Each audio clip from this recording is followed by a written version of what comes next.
So I've been doing mountain sports for a pretty long time. I do a lot of them, but the ones that I like the most are backcountry skiing and alpine climbing. Now, the thing about those two sports is that you can't actually do any serious objectives unless you have a pretty strong foundation of fitness. And in general, the easiest way to train to gain fitness, especially for backcountry skiing, is by running a lot. But the problem with running is that it sucks.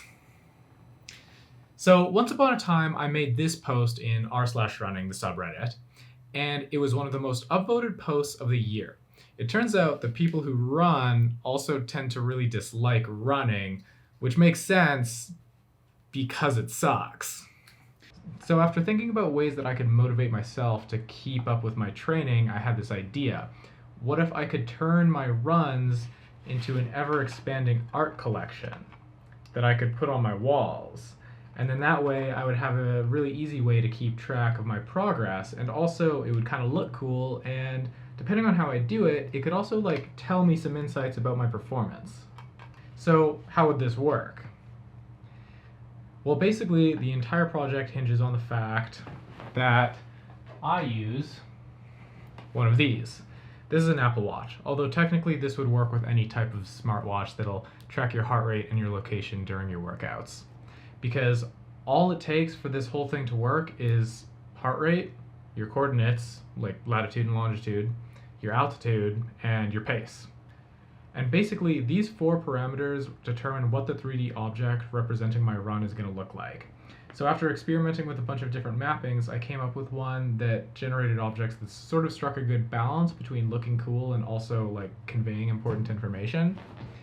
So here's how it works.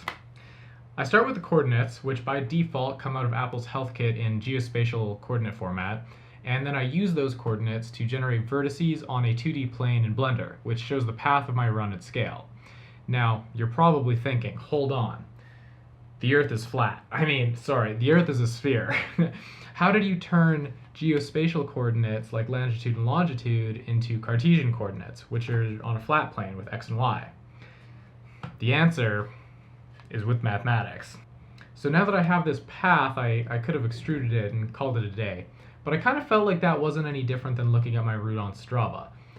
So basically all that's happening is I'm taking a sphere and unwrapping it so it's flat.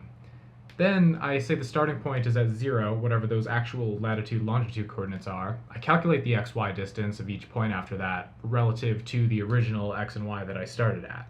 And so now I've got this 2D path, but I have to give it some character so that it looks a little more interesting. So since I have the altitude as well at each point, I can do a similar thing where I say, okay, the first point is just going to be 0 in 3D land. Then I calculate the distance, or the difference actually, between each point and that elevation. And then easy clap. Now my curve is wibbly wobbly.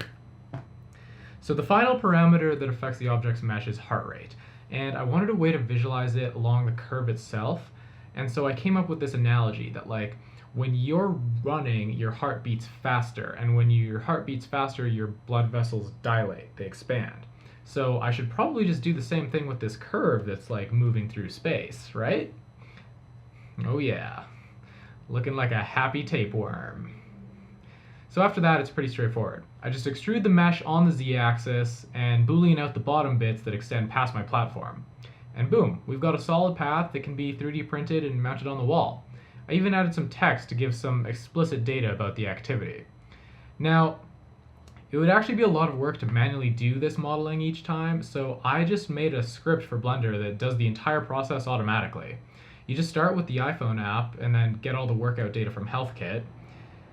And yeah, here's a list of all my runs and the data flow where I get my raw samples, then normalize them, and finally I print it out as JSON to the console. Then I just take that JSON and drop it into a new file here, reload the Blender script, and boom.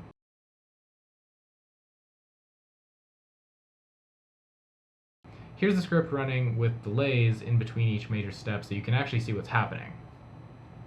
So you might have noticed that I left out one variable in my explanation, which is the pace. Well, I couldn't think of a great way to show the pace in the physical mesh, so instead I just decided to add point lights at each individual vertex And the brightness of that point light represents how fast I'm going. So the brighter the light is, the faster I'm moving. So here's a few example runs that I've tested this process out on, and I think they're actually turning out pretty cool. Yeah, so you can actually notice that some of the smaller runs are also taking up like way less distance because, they're just smaller, they're taking up less distance. But none of the runs can actually exceed 10 centimeters because I want all of them to fit on the same 10 by 10 centimeter platform. So I'm actually applying a log scale to the coordinates so that smaller runs will get scaled up faster than bigger runs, just to make it, a little bit more dramatic. But in the future, I'm thinking about actually also generating different types of shapes to represent other metrics. For example, my heart rate variability, or my aerobic threshold, or my pace per 100 meters of elevation gain per kilometer of horizontal. And those could just be like some fun shapes that I would have on these platforms as well. And I think that might give me a little bit more insight into how I'm progressing. But I haven't gone around to that yet, so as I do, I will keep you guys updated. But for now, it's time to hit the streets, go for a run.